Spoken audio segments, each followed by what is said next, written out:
when they ask Aaron to throw over 30, meaning coaching matters. Even Aaron Rodgers needs running game support. Yeah. Like he's got Aaron Jones now. I'm like, oh. Yeah. Now, Aaron Jones is just as valuable as Aaron Rodgers in that offense. Yeah. Yeah, but they're going to say we need someone like Aaron Jones, and we haven't had that. So we can't run the ball, so we got to throw the football, yada, yada. But I think it goes back to coaching. I think never more have I ever seen the NFL across the board how important coaching is. Coaching has really popped this year and really made teams great this year. And I think you look around the league, the teams that are innovative and creative and doing the reverses. You look at Atlanta, you look at Kansas City, you look at the Saints, who's been doing that for years. And then the teams that don't do that, I think Jason Garrett down there with the Cowboys, it's just boring football. I think those teams, you can't win like that, especially with the rules are set up this year. And coaching has become more important than ever for these teams to have success. You know, Philadelphia is not the same team. Some of it is injuries, but you have a line. You always say, ego has no amigo. Meaning, and that's difficult in football because when you win, what happens? Well, when you have success, any type of success. I don't care. When you're winning, when you're doing well, your show, whatever it is, like people, you know, when you fail, that's when you start to look yourself in the mirror and you say, okay, we got to do better. We got to go get it. Yeah. But when you win, Michael Strahan had a great line. He said that when people win the Super Bowl, the next year they come back, they think the reason they won the Super Bowl is because of me. And you see guys change. You see that, you know, they go from driving that Jeep to driving that nice Ferrari. Now they got the Mercedes. They go from wearing sweats to now they're wearing the Versace, you know, and the hats and the designer hats. And success is tough. It really, really is, because it makes you lazy. It makes you say, you know what, I'm going to go out there. Got people telling me how great I am now, and I don't have to work as hard. I've already shown I can do it. You lose that hunger, that drive. Football does not become, it's not the most important thing in your life anymore. It's what football gave you now that you become attracted to, which is a tough road to get down. What'd you make of Dallas's win last night? Well, I thought they looked better. You can't lie and say they don't look better. I think offensively, Amari Cooper is really, really going to help them.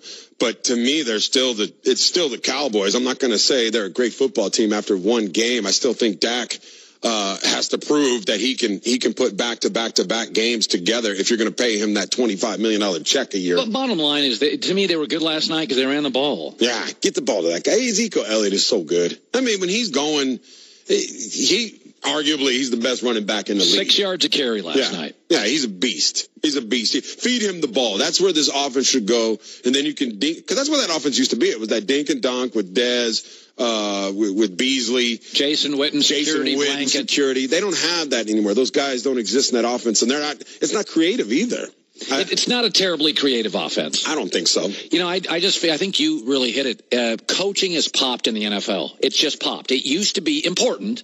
Now it's everything. Basically, it's like having an accountant and all the tax laws changed, and the tax laws now are all about write-offs. Well, you better have an accountant that understands all the write-offs. Yeah. Because the NFL now is not allowing you to be great defensively. The catch rule, how many catches did I see yesterday that were borderline and they just gave them? Yeah. A year ago, all those are taken away. Yeah. Now it's just give the offense the yard. Nelson Aguilar late for Philadelphia. Looks like it hits the ground. There was okay, so I got to show something. Yesterday, all you guys went out to Fort Benning, Georgia, for Veterans Day celebration. And you told me you were kind of nervous about it. Mm-hmm. This footage is going to be great. Just hold on. Don't run it yet.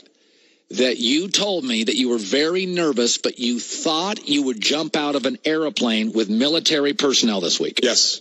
Okay, you did. I did. Okay, so before we get to the video, don't roll the video yet. Were you nervous? Yeah, nervous, scared. You were scared? Absolutely scared. Heart was pounding, and it got worse. What do you mean? The higher we kept going up. And you do know they give you all that training before you jump out. Right. And then they get up there, and then you're going, we're at 13,500 feet. And I'm the first one out the plane. Oh, you are? Yeah. I went before Chris, before Spoon, our producer Spoon. And they open up the window, and you look out the window, and you're like, oh my God, this is real. This is about to happen. I'm about to jump out of a plane. All right, let's show the videotape and talk over it. So this is, we're walking out to the plane about to go up. And the nerves that's going on in your mind right there. See, I'm a little nervous. But when you jump, though, the way I decided to do this, and it reminded me of football, I could tie this back in with football, is I made a choice. I was like, I can be scared all the way down, or as soon as I jump, there's only two scenarios now that are going to happen. I'm either going to die or I'm going to live. There's the only two things that can happen. So I said, I'm going to live. I'm going to be fearless, and I'm going to enjoy. I enjoyed every second. The hardest part was jumping out the plane. But once that happened, that free fall for 46 seconds, going 145 miles per hour. What does it feel exhilarating. Like? What does it feel like?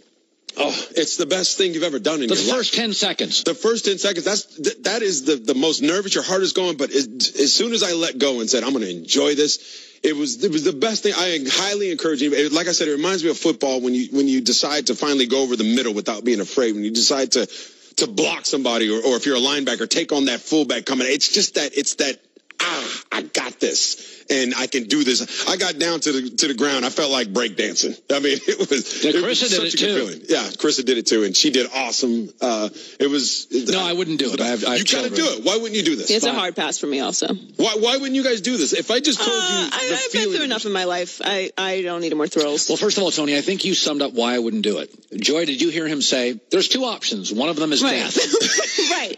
That kind of sums up why I wouldn't do it, Tony. Which is my point. Plus, there is a third option where, you land funny and, you break both your legs. Well, I mean, that's a good option. That's a great option. Well, you taste death, live life. That's a good motto to go by. Go through your fears, Colin. You can do it. Pizza, I'll like it, or I'll throw it in the garbage. There's no death as an option.